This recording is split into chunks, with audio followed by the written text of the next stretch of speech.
இப்போ சொல்ல போகிற கதையை கேட்டுவிட்டு இந்த காலத்தில் அவ்வளவு மோசமாக யார் சார் நடந்துக்கிறாங்க அப்படின்னு கேட்டு யாரும் சண்டைக்கு வரக்கூடாது. இன்னொரு உண்மையையும் சொல்லிவிடுறேன். அதாவது இந்த கதையை நமக்கு எழுதி அனுப்பி இருக்கிறதே கொஞ்ச நாளில் மருமகளாகவும் அதுக்கப்புறம் கொஞ்ச காலத்தில் மாமியாராகவும் ஆக போகிற ஒரு நேயர் தான். சரி, இந்த கதைக்கு வருவோம். அதாவது ஒரு சின்ன குடும்பம், அந்த வீட்டில் மாமியார் ஆட்சி, அவங்க வச்சது தான் சட்டம். பிள்ளையண்டாம் எப்படின்னா அம்மா சொல்கிறதையும் கேட்டுக்குவான், மனைவி சொல்கிறதையும் கேட்டுக்குவான். நமக்கு என்னத்துக்கு வம்புங்கிற டைப்பு. மருமகள் பேரில் குறை கண்டுபிடிக்கிறதுலையே அந்த மாமியாருக்கு ஒரு சுவாரஸ்யம். சின்ன சின்ன விஷயத்துல எல்லாம் குத்தம் கண்டுபிடிச்சிக்கிட்டே இருக்கிறாங்க. பொதுவாக எல்லாரும் எப்படின்னா ஏதாவது ஒரு காரணத்துக்காக சண்டை போட்டுக்கிட்டு இருப்பாங்க. அந்த அம்மா எப்படின்னா ஏதாவது ஒரு சண்டையை போடுறதுக்காக காரணத்தை தேடிக்கிட்டு இருப்பாங்க. அப்படி ஒரு மனசு. அந்த மருமக பொண்ணு பாவம் பயந்து பயந்து ஒவ்வொரு காரியமும் செஞ்சுக்கிட்டு வந்தது. இப்படியே பல வருஷம் ஓடி போட்டுது. அந்த மாமியாருக்கும் ரொம்ப வயசாகிட்டுது. இருந்தாலும் அந்த பழைய சுபாவம் மட்டும் மாறவே இல்லை.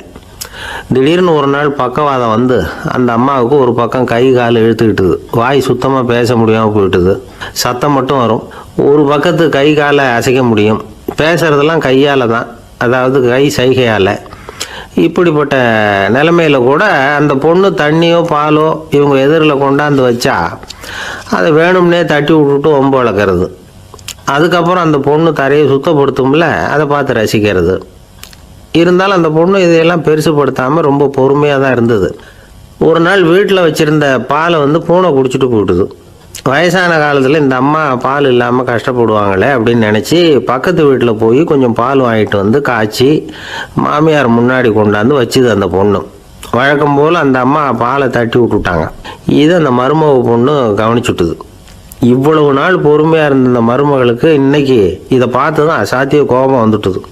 கதவுக்கு பக்கத்தில் சாத்தி வச்சுருந்த உலக்கையை எடுத்து மாமியார் தலையில் போட, அது குறி தவறி கழுத்தில் பட, அந்த அம்மா கழுத்தை பிடிச்சிக்கிட்டு ஊன்னு கத்த, இந்த பொண்ணு ஒன்றும் அலட்டிக்காமல் உலக்கையை எடுத்து மறுபடியும் கதவு பக்கம் சாத்தி வச்சுட்டு அது பாட்டுக்கு நடந்து போயிட்டுது.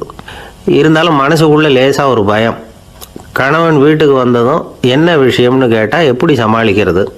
அன்னைக்குன்னு பார்த்து ரொம்ப நேரம் கழித்து வீடு வந்து சேர்ந்தான் கணவன். உடனே அந்த அம்மா புகார் பண்ண ஆரம்பிச்சுட்டுது.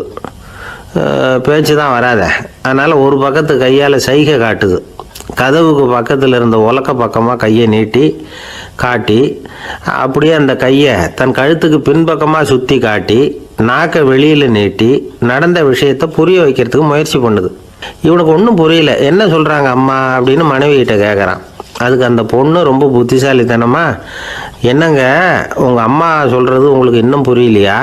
அவங்க உங்களை பார்த்து என்ன சொல்கிறாங்கன்னா, ஏண்டா உலக்க மாதிரி நிற்கிற, சாக போகிற எனக்கு சங்கிலி எதுக்கு, என் கழுத்தில் கிடக்கிற இந்த சங்கிலியை கழட்டி என் மருமக கழுத்தில் போடுறா அப்படின்னு சொல்கிறாங்க அப்படின்னு தான். ஓ அப்படியா விஷயம்னு சொல்லி அம்மா கழுத்தில் இருந்த சங்கிலியை எடுத்து மனைவி கழுத்தில் போட்டுட்டு, அம்மா உன் விருப்பப்படியே போட்டாச்சு, இனிமேலாவது நிம்மதியாக படுத்து தூங்கு அப்படின்னு சொல்லிவிட்டு உள்ளே போயிட்டான்.